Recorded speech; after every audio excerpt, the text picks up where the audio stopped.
ये केचि मे दिट्ठि परिब्बसाना ඉදමේව සච්චන්ති විවාදයන්ති සබ්බේවතේ නින්දමන්වානයන්ති අතෝ පසංසම්පි ලභන්ති තත්ථ යමෙක් හිතාගෙන දැඩි ලෙස තමන්ගේ මතයට බැසගෙන හදාගනිති කෝලාහල මෙයම ඇත්තයයි කියමින් සියලු දෙනා ඒ මතයට නින්දා අවමන් කරත්ද නැතහොත්නේ මතය කෙරෙහි කිත් පැසසුම් ලැබගනිත්ද අපංහි ඒතංන අලං සමාය දුවේ විවාදස්ස ඵලානි බ්‍රූමි ඒවම්පි දිස්වා න විවාදයේත khemaabhipassං අවිවාද භූමින් සුළුම දෙයකියේ පැසසුම නොහැකිය සාමය දෙන්නට දිනුමක් පැරදුමත් පමණි වාදයකින් ලබා දෙන්නේ මෙය නුවණින් දුටුව කෙනා වාදයකට නොම පැටලෙයි වාද බේද නැතිඋන තැන දිස්වේ කෙම්බිමක් විලස යාකාචිමා සම්මුතියෝ පුතුඤ්ජා සබ්භාව ඒතාන උපේති විද්වා අනුපයෝ සෝ උපයංකිමෙය්‍ය දිට්ඨේ සුතේ කන්තිමකුබ්බමානෝ සම්මත කොටගත් යමක් තිබේද ලොව පුහුදුන් අය නුවණැත්තා කිසිවිටකදී නොම පැමිණේ ඒ මතයට තම සිත නොම පිහිටයි නම් ඇසුව දුටුව රුචි දෙයකට කුමන දෙයක් ගැන දකිත්ද පිහිටුවන්ට වාදයකට. නමෝ බුද්ධාය. හැම දිනාටම තිරුවන් සරණයි. අපගේ ගුරු දේවෝත්තම කල්යාණ මිත්‍ර පින්වත් ලොකු ස්වාමීන් වහන්සේට අප හැම දිනාගේ নমස්කාරය වේවා. සාදු සාදු සාදු.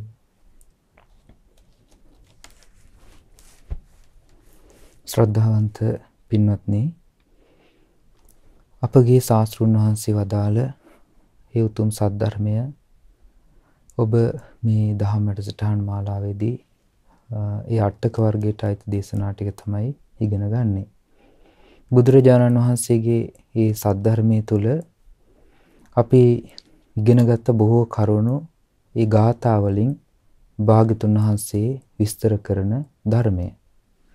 බුදුරජාණන් වහන්සේ ධර්මය විස්තර කිරීම සඳහා භාග්‍යතුන් වහන්සේ ඊටාම සුන්දර වචන සුන්දර ප්‍රකාශන ක්‍රම භාවිතා කළා. බුදු කෙනෙකුගේ ස්වභාවය තමයි ඒ අවස්ථාවට ගැළපෙන ඒ තැනැත්තාගේ ප්‍රඥාවට අනුකූලව අවබෝධ කිරීමට සුදුසු ලෙස ඒ ධර්මයේ දේශනා කිරීම. සමහර අය කැමති ධර්මය අහන්න සාකච්ඡා මාර්ගයෙන්. ඒ වගේම තවත් සමහර අය කැමති ඇසීමට පමණක්. ඒ කියන්නේ ඒ දහම් කරුණ වශයෙන් අහන්න කැමති. ඉතින් බුදුරජාණන් වහන්සේ මේ සියල්ලම දන්න නිසා භාග්‍යවතුන් වහන්සේ දෙව් පිරිසට දේශනා කළේ සාකච්ඡා මාර්ගයෙන්. එහෙම නැත්නම් ප්‍රශ්නෝත්තර වේදල්ල ක්‍රමයට තමයි මේ දේශනා කිහිපය ඒ කපිලවස්තු මහවණේදී භාග්‍යවතුන් වහන්සේ වදාළේ. ඉතින් පින්නතුනි අපි ඉගෙන ගත්තා චූල ව්‍යුහ සූත්‍රයට අයිති ඒ කරුණු ටික. ඊළඟට අපිට ඉගෙන ගන්න තිබෙනවා මහා ව්‍යුහ සූත්‍රය. මේ දේශනාවත් භාග්‍යවතුන් වහන්සේ ඒ නිර්මිත බුදුරජාණන් වහන්සේ විසින් විමසන ලද ප්‍රශ්නයන්ට ලබා දුන්න පිළිතුරු. බුදුරජාණන් වහන්සේ ඒ පිළිතුරු ලබා දීම ඊටාම සියුම් ලෙස භාග්‍යවතුන් වහන්සේ කරපු දෙයක්. ඒ වගේම සියුම් අර්ථ මතුවෙන කරුණුවේ දේශනාවල බොහෝ ප්‍රමාණයක් ඇතුළත් වෙලා තිබෙනවා. අතීතයේ හිටපු මිනිස්සු, ඒ කියන්නේ ධර්මයේ සරණ ගිය, තෙරුවන් සරණ ගිය ශ්‍රාවකින් ඒ ධර්මය මතක තියාගෙන නිතර කටපාඩමින් පුරුදු කරපු අය. ඉතින් ඔබටත් මේ දහම් කරුණු ඉගෙන ගන්න පුළුවන් වුණොත්, ඒ වගේ මේ ධර්මය යම් ප්‍රමාණයකට හෝ මතක තියාගන්න ඔබට අවස්ථාවක් ලැබුණොත් ඔබ වාසනාවන්තයි. ඒ තමන්ගේ පැරණි මුතුන් මිත්තන් අනුගමනය කරපු ක්‍රමවේදය අනුගමනය කරන පිරිසට අයිති වෙන්න. ඒ නිසා මේ මහා ව්‍යුහ සූත්‍රයේදී භාග්‍යවතුන් වහන්සේගෙන් අහන ප්‍රශ්නවලට භාග්‍යවතුන් වහන්සේ පිළිතුරු ලබා දුන්නා. මහා ව්‍යුහ කියලා කියන්නේ ව්‍යුහ කියන එක අපි ඉගෙන ගත්තා. ඒ තමයි මතවාද ලිහා දැමීම. මේ මතවාදයන් සංසිඳිලා යන විදිහ. දෘෂ්ටි මතවාද සංසිඳිලා කෙලෙස් දුරු වෙන ආකාරයට මේ ජීවිතය ගැන භාග්‍යවතුන් වහන්සේ කරන පැහැදිලි කිරීම. ඉතින් සමහරට මේ දේශනා ඉගෙන ගන්නකොට ඔබට නොතේරෙන වගේ වෙන්න පුළුවන් සමහර කරුණු. නමුත් අපි ඒ ධර්මය ගැන පැහැදීම ප්‍රසාදයේ පිණිස භාග්‍යවතුන් වහන්සේගේ අවබෝධය ගැන ප්‍රසාදයට පත්වීම පිණිස මේ දහම් කරුණු අපි නිරන්තරයෙන් මතක තියාගන්න අපි උත්සාහ කරොත්, ඒ වගේ මේක ශ්‍රවණය කරලා යම් ප්‍රමාණයකට හෝ තේරුම් ගන්න අපි උත්සාහ කළොත්, ඒ කරුණම අපේ ජීවිතයට උපකාර පිණිස පවතිනවා. ධර්ම අවබෝධයට උපකාර පිණිස පවතිනවා. ඉතින් මේ මතවාද ලිහා දැමීම සම්බන්ධව වදාළ විශාල දෙසුම, එහෙම නැත්නම් ඒ සම්බන්ධව වදාළ ප්‍රධාන දේශනාව තමයි මේ මහා ව්‍යුහ සූත්‍රය. බුදුරජාණන් වහන්සේගෙන් අහනවා, යමෙක් හිතාගෙන ඉන්නවා තමන්ගත්තු මත ගැන දැඩි විදිහට, ඒ දෘෂ්ටි මතවාද ගැන, තමන්ගේ අදහස ගැන. ඒ නිසාම මේගොල්ලෝ ඒ තමන්ගත්තු මතේ නිසාම කෝලාහල වාද විවාද හදා ගන්නවා. ඊළඟට සියලු දෙනා ඒ මතයට නිନ୍ଦා අවමාන කරද්ද බුදුරජාණන් වහන්සේගෙන් අහනවා. නිර්මිත බුදුරජාණන් වහන්සේ විමසනවා, ඒ මතවලට හැමදෙනාම නිନ୍ଦා කරනවාද? ඒ කියන්නේ කවුරු හරි ගත්ත මතයට හැමෝම නිନ୍ଦා කරන්නම නිନ୍ଦා විතරක් ලැබෙනවද?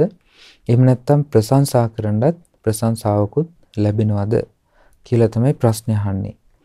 එතකොට දැන් අපි ගත්තාම ලෝකයේ මිනිස්සුන්ට තියෙනවා නොයෙක් අදහස්, සංකල්පනා, නොයෙක් හිතින් හිතලා කල්පනා කරලා හදාගන්න දේවල්. දැන් අපි උදාහරණයක් විදිහට ගත්තාම ඔබ අහලා ඇති සච්චක බුදුරජාණන් වහන්සේ ඉදිරියට ඇවිල්ලා එයා මේ මහ පොළොව වගේ රූප, වේදනා, සංඥා, සංකාර කියන මේ පංච උපාදානස්කන්ධය ගැන නොඑක් විදිහට කරුණු ප්‍රකාශ කළා. එතකොට ඒ වෙලාවේදී එයා දරාගෙන හිටපු අදහස තමයි ඒක. ඒ වගේම සාති කියන භික්ෂුවත් ප්‍රකාශ කරගෙන ගියා භවයෙන් භවයට යන විඥානයක් තිබෙනවා කියලා. ඒ ගැන තමයි එයාගේ ප්‍රකාශය තිබුණේ. ඊළඟට සුනක්කත් වගේ හිතාගෙන හිටියා බුද්ධ ශාසනයෙන් බැහැරවත් රහතුන් සිටිනවා කියලා. එතකොට මේ වගේ නොඑක් මතවාද, ඒ වගේ පුංචි ඒ වගේ කරුණුත්, ඒ වගේම ඊටාම බරපතල විදිහට දෘෂ්ටියට බැඳිලා ගියාට පස්සේ ඒකෙ මිදෙන්න බෑ. ලේසියෙන් මිදෙන්න බෑ. දැන් අර බක බ්‍රහ්මයා හිතාගෙන හිටියා තමන් නිට්ටයයි. මොකද අතීතේ තමන් ඉපදිච්ච තැනක් ඉපදිච්ච කොහෙන්ද ආවේ කියලා එච්චරට කල්ප ගණන් දීර්ඝයි. ඉතින් ඒ නිසා ඔහු හිතාගෙන හිටියේ තමන් නිට්ටය කෙනෙක් කියලා. ඒ වගේම සමහර බ්‍රහ්ම රාජයෝ හිතාගෙන හිටියා බ්‍රහ්මයින්ට විතරයි මේ ලෝකවල ඉන්න පුළුවන් අනිත් අයට මේ ලෝකවලට ඉන්න බෑ කියලා. ඊළඟට බුදුරජාණන් වහන්සේ නමක් ලෝකෙ පහළ වෙලා ධර්මයේ දේශනා කරනට අනිත්‍ය වූ ධර්මය බ්‍රහ්මයෝ හිසේ අත් ගහගෙන අඬනවා කියනවා. ඒ වගේම ශෝක කරනවා කියනවා. අහෝ මේ ලෝකයේ සියල්ල අනිත්‍යයි කියලා ප්‍රකාශ කරනවා. අපි හිතාගෙන ඉන්නේ මේ ලෝකෙට අයිති දේවල් නිට්ටයයි කියලායි. ඒ අනිත්‍ය ධර්මයට අයිති කියලා එය ඒ කාරණාව ගැන අහන්න ලැබෙනකොට ශෝක කරනවා කියනවා. ඒතකොට බලන්න මේ දෘෂ්ටි කියනව අපි හිතාගෙන හිටියට මේවා ලේසි පහසු දේවල් කියලා පුද්ගලයා සත්වයා සසරට බැඳලා තිනවා මේ දෘෂ්ටි වලින්. ඒ දෘෂ්ටි හටගන්න ප්‍රධාන තැන විදිහට භාග්‍යවතුන් වහන්සේ වදාළේ සක්කාය දිට්ඨිය. එතකොට මේ සක්කාය දිට්ඨිය මුල් කරගෙන තමයි තමන්ගේ දෘෂ්ටි මතවාදයන් ලෝකයා ඉදිරියේ ප්‍රකාශ කරන්නේ. ඉතින් මේ නිර්මිත බුදුරජාණන් වහන්සේ අහන්නේ සමහර ඒකේචි මේ දිට්ඨි පරිබ්බසාන සමහර දෘෂ්ටි මතවාද වලට බැඳුනට පස්සේ වාද විවාද කරගන්නවා මේක සත්‍ය දෙයක් කියලා. එතකොට මේ විදිහට සත්‍ය දෙයක් විදිහට තමන් ඒක ප්‍රකාශ කරාට ලෝකෙ හැමෝම මේක පිළිගන්නවද නැත්නම් ප්‍රතික්ෂේප කරනවද? හැමදෙනාම මේක ප්‍රතික්ෂේප කිරීම විතර තියෙන්නේ එහෙම නැත්නම් පිළිගැනීම විතර තියෙන්නේ කියලා ඇහුවේ. එතකොට බුදුරජාණන් වහන්සේ දේශනා කරනවා කාගේ හරි ඒ දෘෂ්ටියකට ප්‍රශංසා කරනවා නම් කවුරු හරි ඒක පුංචි දෙයක් කියනවා. ඒකෙන් සාමයක් හදන්න බෑ කියනවා. සංසිඳීමක් උපදින්නේ නැහැ කියනවා. දැන් බලන්න වර්තමාන ලෝකයේ සිටින ලංකාවේ බුදුන් උපන්නා කියන පිරිස තමන් රහත්ත්වයේ කියා ගන්න පිරිස ඉන්නවා. ඊළඟට බුදු වචනේ විකෘති කරන පිරිස ඉන්නවා. බුදුරජාණන් වහන්සේ ලංකාවේ ඉපදිලා මේ විදිහට මේ මොනේ කියලා එක එක මතවාද ප්‍රකාශ කරනවා.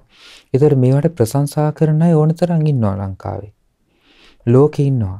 ඒවා පිළිගන්න සූදානම ඇත් ඉන්නවා. ඒ වගේ මේවා ප්‍රතික්ෂේප කරන ඇත් ඉන්නවා. ඒතර මේ දෙපාර්ශවෙම ලෝකයේ සිටින අය. මේ දෙපාර්ශවෙම ලෝකේ කලහ විවාද රණ්ඩු සරුවල් හට ගන්නවා මේ ප්‍රතික්ෂේප කිරීම සහ පිළිගැනීම කියන කරුණු දෙක මතම. මොකද ඒක පිළිගත්තත් එතන වාදයක්. ඒ වගේම ප්‍රතික්ෂේප කරත් ඒකට ගැරහුවත් එතනත් වාදයක්. ඒතකොට මේ දෙකෙන්ම හටගන්නේ ගැරහීම වාදේ මිසක් ධර්මයේ මතුවෙන්නේ නැහැ. ඉතින් ඒ නිසා ධර්මයේ මතුවෙන්න අපිට තියෙන හොඳම කාරණාව තමයි ඒ දෙකෙන් බුදුරජාණන් වහන්සේ දේශනා කරනවා දුවේ විවාදස්ස පලානි බ්‍රහෝමි. මේ විවාදයන්ගේ ප්‍රතිඵලය ආකාර දෙකයි කියනවා. මොකද්ද? දිනුම සහ පෙරදුම. එක්කෝ එක පාර්ශවයක් දිනනවා අනිත් පාර්ශවය පරදිනවා. ඒ පාර්ශවය දිනනවා නම් ඊළඟ පාර්ශවය පරදිනවා. මේක තමයි වාද විවාදයන්ගේ ඵලය. ප්‍රතිඵල දෙක. ඒවම් පිදිස්වාන විවාද හේත.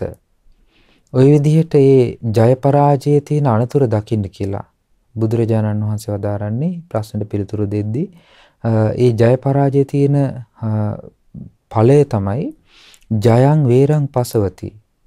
ජය ලැබුණට පස්සේ ජය ලබන කෙනා ගැන අනිත් අයගේ හිතේ වෛරයක් උපදිනවා. ඊළඟට දුක්ඛං සේති පරාජයෝ. පරාජයටපත් වෙච්ච පිරිස දුකසේ වාසය කරනවා. ඒ නිසා නුවණ තියෙන කෙනා රහතන් වහන්සේ නුවණ ප්‍රඥාව දියුණු කරන කෙනා කරන්නේ ජය පෙරදුම කියන මේ දෙකම ජීවිතයට ලං කරගන්න නැතුව මධ්‍යස්ථ ස්වභාවයකින් කටයුතු කිරීම. එතකොට ඒ තුල සංසිඳීම තියෙනවා.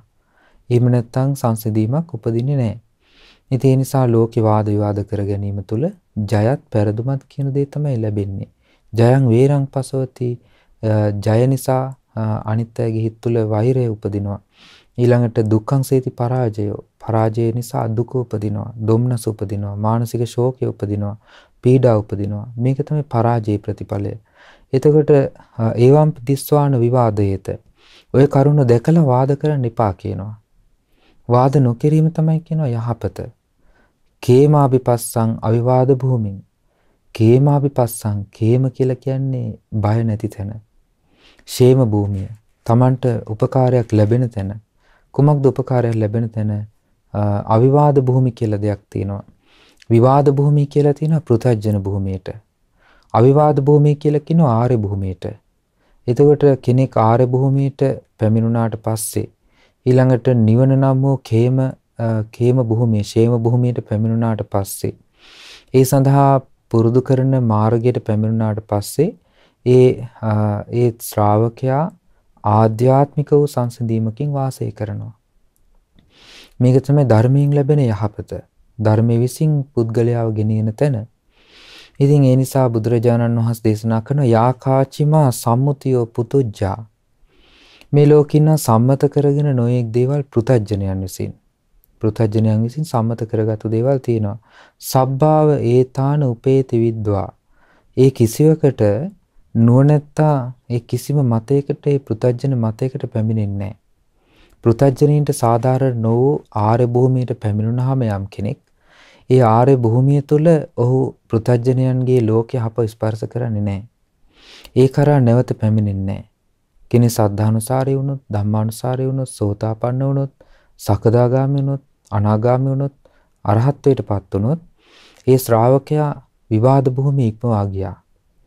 ඒ වගේම පෘථජ්ජන භූමිය ඉක්මවා ගියා. ඊළඟට ෂේම භූමියට පැමිණුණා. ඒ නිසා ඒ ලෝකයේ යම් සම්මුතියක් තියෙනවද පෘථජ්ජනයන් අතර සබ්භාවේතාන උපේති විද්වා. නුවණ තියෙන කෙනා ඒ කිසිවකට පැමිණෙන්නේ නැහැ. ඒ කිසිවක් තමන්ගේ කියලා සලකන්නේ නැහැ. අනූපයෝස්සෝ උපයං කිමෙය. ඔහු නොබැඳි වාසය කරන කෙනෙක්. නොපිහිටුවාගෙන වාසය කරන කෙනෙක්. කුමකද නොපිහිටුවා වාසය කරන්නේ? දිත්තේ සුතේ කාන්ති මකුබ්බමානෝ. කුමන තම සිත නොම පිහිටයි නම් ඇසෝ දුටුව රුචි දෙයකට. ඒතර තමන් ආසා කරන දෙයක් ඇසුවොත් ඒ දෙයට හිත පිහිටන්නේ නැහැ.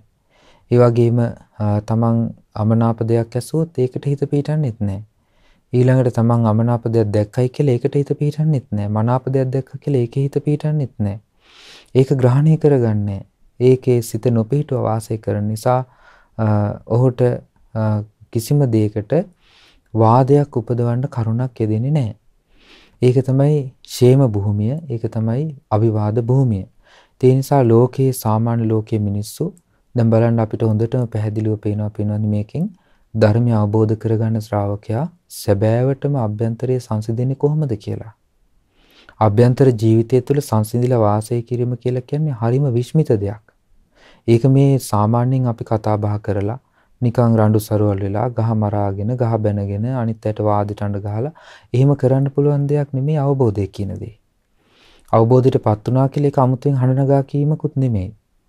ඒ තමන් තුළ තියෙන ආධ්‍යාත්මික සංසිඳීම ලෝකයා සමග මිශ්‍ර නොවන, ඒ වගේම ලෝකයට අයිති ධර්මයේ සමග මිශ්‍ර නොවන සංසිඳුණු දෙයක්. ඒ සංසිඳුණු දේ තුළ ඔහු සංසිඳීමෙන් වාසය කරනවා. ඒ වගේම අවිවාද භූමිය තුළ විවාද නොකොට වාසය කරනවා. ෂේම භූමිය තුළ සුවසේ වාසය කරනවා. කාන්තාරයේ ගමන් කරද්දී තමයි ෂේම භූමිය හම්බ වෙන්නේ. ෂේම භූමියේහි පැන් තියෙනවා, ඊළඟට ගස් සෙවණ තියෙනවා, සිසිල් සුළං තියෙනවා. කාන්තාර භූමියක් මැද තමයි ෂේම භූමියක් පිහිටන්නේ. ඒ කාන්තාර භූමියේ ගමන් කරන කෙනාට තියෙන පීඩාව ෂේම භූමියේ ඉන්න කෙනාට නැහැ. කාන්තාර භූමියේ ගමන් කරනවා කියලා කියන්නේ මේ සසර ගමන. සංසාර ගමනේ යන කෙනාට කෙලෙස් ඇවිස්සීම නිසා කෙලෙස් වලින් පීඩා විඳිනවා. කෙලෙස් නිසා සසර දුකට වැටිලා ඒ කෙලෙස්ම පෝෂණය කර ඉන්න කෙනාට ආයිමත් සංසිඳීමක් නැහැ. ඒ කෙනාට සංසිඳීම අත්දකින්න විදිහකුත් නැහැ, ක්‍රමයකුත් නැහැ ජීවිතය තුළ. මොකද ඔහු සංසිඳීමට අයිති ධර්මයට පැමිණිලා නැති නිසා. සංසිඳීමට අයිති ධර්මයට පැමිණෙනවා කියලා කියන්නේ පෘථජන භූමිය ඉක්මවා යනවා. ඒ වගේම ෂේම භූමියටපත් වෙනවා. ෂේම භූමිය කියන්නේ නිවන් මඟ. ඒ වගේම අවිවාද භූමිය නම් වූ සත්පුරුෂ භූමියට පැමිණෙනවා. දැන් සමහර අය ඉන්නවා වර්තමාන ලෝකේ අපි දන්න. සමහර වෙලාවට තමන්ගේ ගුරුවරයාටත් ගරහලා නිନ୍ଦා පහස කරලා ඒ විදිහට ගිහිල්ලා සමගිය ගැන කතා කරනවා. ඒ විදිහට ගිහිල්ලා කර්මය ගැන කතා කරනවා. ඒ විදිහට ගිහිල්ලා අතීතය අතහරින්න කියලා කතා කරනවා. ඒතර මේවත් එක්ක ලෝකයේ ධර්මයක් ජීවිතය තුළ පුරුදු වෙන්නේ නැහැ පින්වත්නි. මොකද ඒ අසත්පුරුෂ භූමිය තුළ අසත්පුරුෂ බව වැඩෙනවා මිසක් සත්පුරුෂ ගතියක් උපදවන්න එතන ඉඩක් නැහැ. ඒ නිසා තමන්ට ධර්මයේ කියලා දුන්න යම් ගුරුවරයෙක් ඇතනම් තමන්ට උපකාරයක් කරපු ධර්මයේ පිණිස උපකාර කරපු යම් ස්වාමීන් වහන්සේනමක් වේවා ගිහි කෙනෙක් වේවා ඒ උපකාර කරපු කෙනෙක් ඇතනම් ඒ උපකාරයේ සිහි කිරීම සත්පුරුෂ භූමියට පැමිණිච්ච කෙනාගේ ස්වභාවය. ඒ කෙනා තමයි ලෝකයේ සමග වාදයට යන්නේ නැත්තේ. ලෝකයේ සමග නොගැටෙමින් ගැටීමකින් තොරව ලෝකයා සමග එක්නොවි වාසය කරනවා. ඒ සංසිඳීම විශ්මිත දෙයක්. ඒක බුද්ධ කාලේ හිටපු ගිහි අය උපදවා ගත්තා. ඒ වගේම බුද්ධ කාලේ හිටපු පැවිද්දෝ ඒ ශ්‍රේෂ්ඨත්වයටපත් වුණා. ගිහියෝ ඒ ශ්‍රේෂ්ඨත්වයටපත් වුණා. ඒ නිසා වර්තමාන ලෝකයේ මිනිස්සුන්ට තියෙන ඒ ඇවිස්සීම හරිම සෝචනීය දෙයක්. හරිම ශෝක සහිත සෝචනීය බවින් යුත් සංවේගය උපද්දවන දෙයක් ධර්මයත් එක්ක ගලපලා බලනකොට. ඒ නිසා මනුස්ස ලෝකේ ඉන්න අපිට වර්තමානයේ තියෙන ලොකුම රැකවරණය තමයි අපේ ජීවිතයට ඒ ධර්මය ලං කරගන්න එක. ධර්මානුකූලව ජීවිතයක් පිණිස නුවණින් කල්පනා කරමින් නුවණින් විමසමින් ජීවිත අවබෝධය පිණිස කටයුතු කරන එක. ඒ වගේම මනුස්ස ලෝකයේ තියෙන කාලෙ ඉක්මව යන්න කලින් මේ අහන දකින ලෝකයේ පිළිබඳව සිත උපේක්ෂාවටපත් කර ගැනීම. ඒ තුළ තමයි අපිට රැකවරණේ තියෙන්නේ. එහෙම නැතුව අපි වාද විවාදයන්ට පැටලිලා තමන්ගත් මතයට පැටලිලා ඊළඟ තමයි යමක් දැක්කනම් තමන් යමක් ඇහුවනම් ඒකට පැටලිලා ඔහේ නිකන් සසර ගමනට වැටෙනවා හැර අපි කල්පනා කරන්නේ නැහැ මේ සංසාර ගමනේ තියෙන භයානක බව. ඒ නිසා මනුස්ස ජීවිතයක් ලැබුණට පස්සේ සමහර අය බුදුරජාණන් වහන්සේ හමුවේදී පවා නොඑක ආකාරයේ අසත්‍ය ප්‍රකාශයන් කරලා බුදුරජාණන් වහන්සේට පවා ගරහලා ඒ වගේම රහතන් වහන්සේලාට ගරහලා බොහෝ පව් රැස් කරගෙන දුගතියට ගියා. සසර ගමනට වැටුණා. සංසාර ගමනේ යන මාර්ගය කාන්තාර ගමන විදිහට තීරුම් ගත්තේ නැහැ. ඒ නිසා මහපෝ සසර ගමනට වැටිලා මහා දුකක් විඳගෙන මහා පීඩාවක් විඳගෙන ධර්මයෙන් බැහැර වෙලා සසර ගමනේ අදටත් යෙදෙනවා. ඒ නිසා බුදුරජාණන් වහන්සේ නමක් ලෝකෙ පහළ වෙච්ච කාලේ අපිට පුළුවන් නම් ඒ ධර්මයේ සිහි කරමින් අපේ සිත උපේක්ෂාවටපත් කරගන්න, ඒ වගේම සංසිඳීමටපත් කරගන්න අපි මේ යුගයේ ලබන ඊටාම යහපත් වූ ජයග්‍රහණයක් බවට ඒකපත් වෙනවා. ඒ නිසා අහන දකින ලෝකයට නොඇලී නොබැඳී නොගැටි අපේ ජීවිතේ පවත්වා ගැනීම තමයි භාගතුන් වහන්සේ මේ කාරණාවල දේශනා කළේ. ඒවා සම්බන්ධව අවබෝධයක් ලැබපු කෙනෙක් ඉන්නවා නම් ඔහුට ලෝකේ වාද කිරීම ගැන කිසිම ආකාරයක අදහසක්වත් උපදින්නේ නැති බවයි බුදුරජාණන් වහන්සේ වදාළේ. ඒ නිසා මේ උතුම් දහම් කරුණේ උපකාරයෙන් අපටත් ඒ වාද විවාදයන් ඉක්මවා ගිහිල්ලා ලෝකයේ සංසිඳීම නම් වූ ඒ ෂේම භූමිය නම් වූ නිවනටපත් වෙන්න මේ උතුම් ධර්මයේ උපකාර වේවා කියලා අපි සිත ප්‍රාර්ථනා කරනවා.